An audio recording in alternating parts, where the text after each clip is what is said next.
So for today, I just want to remind you what we did yesterday was finding a common denominator, because you're not able on a problem like this to add them together until you have a common denominator. So just stop for a second. If I was multiplying, would I need a common denominator? No. I'll remind you of that with simple numbers. If I had 1/5 plus 1/7, I need a common denominator to add them. But if I was doing 1/5 times 1/7, it would just be 1/35. You just multiply across the top and the bottom, right? Well, that's what we're doing today. We're just multiplying the fractions. But let's add one just because that's way harder, and that was just yesterday. So do you remember me saying multiply by the other denominator? That's the key on these. So like the x plus 4, you got to times it by x, the other denominator. And if you do it on the bottom, you got to do it on the top. Go ahead and do this one and finish it up and see what you get for a final answer.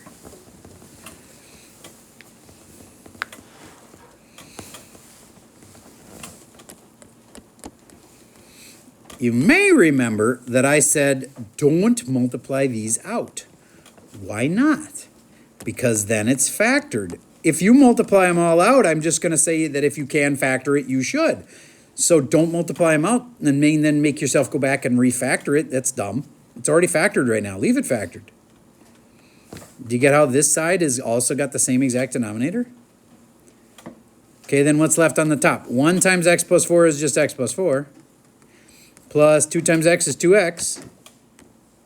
2x plus the 1x makes 3x plus 4 over x times x plus 4. Now somebody might notice that there's an x plus 4 on the top and the bottom. Can I cancel that kind? If there was a parenthesis here, could I cancel them? Yes, but there isn't, so I can't. So that's it. That's adding fractions with unlike denominators. Remember that from yesterday? The way harder kind is subtracting. I'm going to do one like that. X over x plus 4 minus 2 over x. Get a common denominator. Be careful with the subtract. A lot of you are going to get this wrong on the test because of the minus. You're going to do the minus wrong.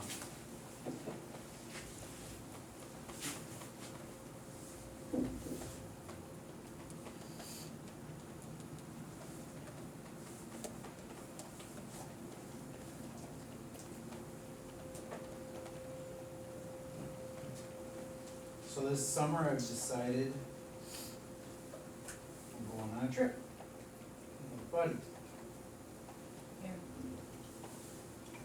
Has anybody gone to Rome? Ooh, 2 people. Fantastic. What's your favorite memory from Rome? So that I can try to learn from your experience. Touring the Colosseum. The Colosseum. All right. Awesome. My sister has been to Rome, and she also mentioned the Colosseum. She did say that she remembered that there was a bunch of people near the Colosseum who were like trying to sell stuff, or there was a few scammers. And do you remember that too? Yeah. What's that like? I mean, she didn't really describe it much other than there were scammers nearby. What is she talking about? There's like people on the side of the road who are either like selling products that are just like fake of like popular brands. Oh, like rip-offs of, yeah, like Versace, Gucci or Louis Vuitton. Okay, gotcha. But it wasn't really Louis Vuittons. And Or else if you just like walk past them and just like don't pay attention, they don't bother you that okay, much. okay.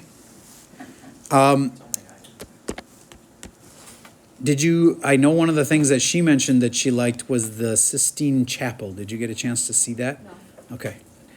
You saw that? Yep. Was it cool? It was cool. All right. It was definitely larger than people think it is.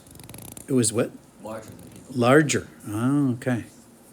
And it was just, what is it, just painted by the one guy? The ceiling? Michelangelo.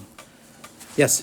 One note about the street vendors, some of them will have their products laid out like on the street and will sue you if you step on them, so be careful. Really? Okay. All right. Okay. If you had to say favorite memory, what was your favorite memory? Forum. The Forum. Yep. Is that different than the Coliseum? I'm ignorant It's of like this. this giant structure that's like, I forget where it is, like, Okay. precisely in the city, but it's Okay. just this big structure. I'm writing it down. Thank you. All right, so hopefully you found a common denominator here and you got x squared. And then this one's x times x plus 4. And the other one's got the same denominator, so I can just like put them all together. But this is where some of you will have messed up. Negative 2x minus 8. Because that gets distributed to both parts. That's a minus 8, not a plus 8. And then I got to look and see, is there any chance that that factors? Because if it does, then I really ought to factor it. It feels like it might. X and x. Got to be a plus and a minus to make a negative 8. And then it's got to be a 4 and a 2. And if I want it to be, oh, I think it does factor. I think I did that right. Anybody verify that's correct? Okay, good. Then, does the x plus 4 cancel? No. No, because that's an x minus 4. It was really close to canceling, but it doesn't cancel. So then that's it. You just leave it like that. All right. So what's the difference for today? We're just multiplying things, which is so much easier. I'm going to go back to regular fractions again. If I just times this by this, the only thing you got to do is 4 times 2 is 8. 8 times 3 is 24. And then you got to reduce. You know, you just multiply across the top and the bottom. So easy.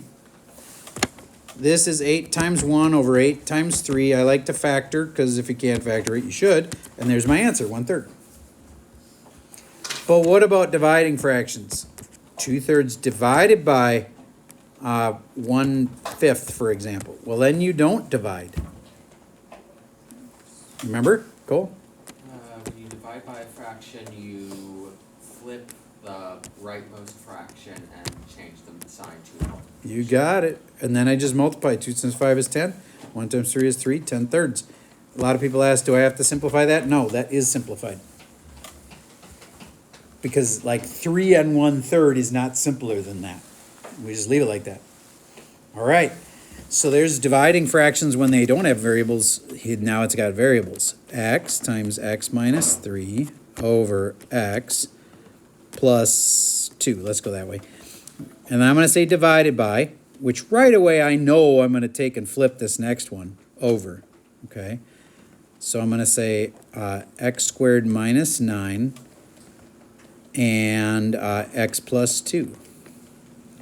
That is a good typical problem from today. So, Chase, how do you start? You got flip. Yup, that one. I'm going to just take this a second and recopy this. Then I'm going to change it to times, and you got to flip the second one.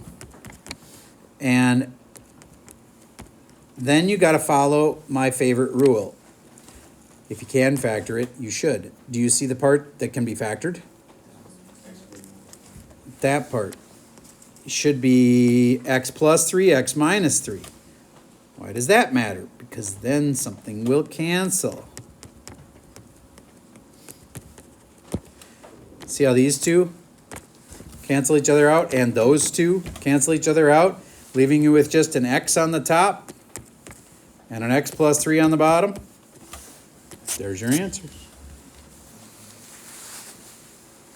Make sense?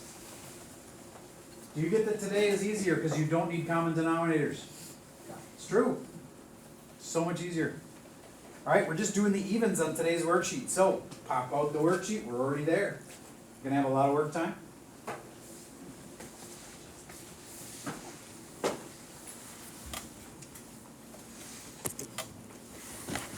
John Paul, would you read me number 2?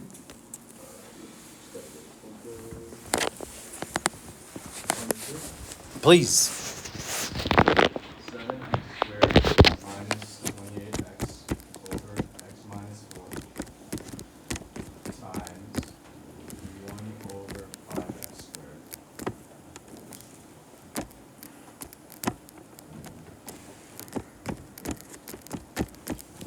Now, since it's times, I don't have to go flip anything, but I should factor it. So this top part factors. 7x goes into it. The bottom is already an x minus 4. I like to put what are called implied parentheses around that. It just feels more secure to me, like I'm not going to by accident forget that those are a little set. All right, then this would be an x minus 4, isn't it? Yeah, so that's going to cancel really nice. And then 1 over 5x squared, I'm going to make that xx. Do you agree that x squared is x times x? Why do you do that? Because then you go, I see an x here and an x there, and I can cancel them. I see an x minus 4 and an x minus 4, and I can cancel them. And that just leaves me with 7 times 1 is 7, and 5 times x is 5x. And that's my answer. If you can factor it, you should. Even on things like x squared, yup. Okay. Just do the evens. Check it against the key. And today was pretty easy.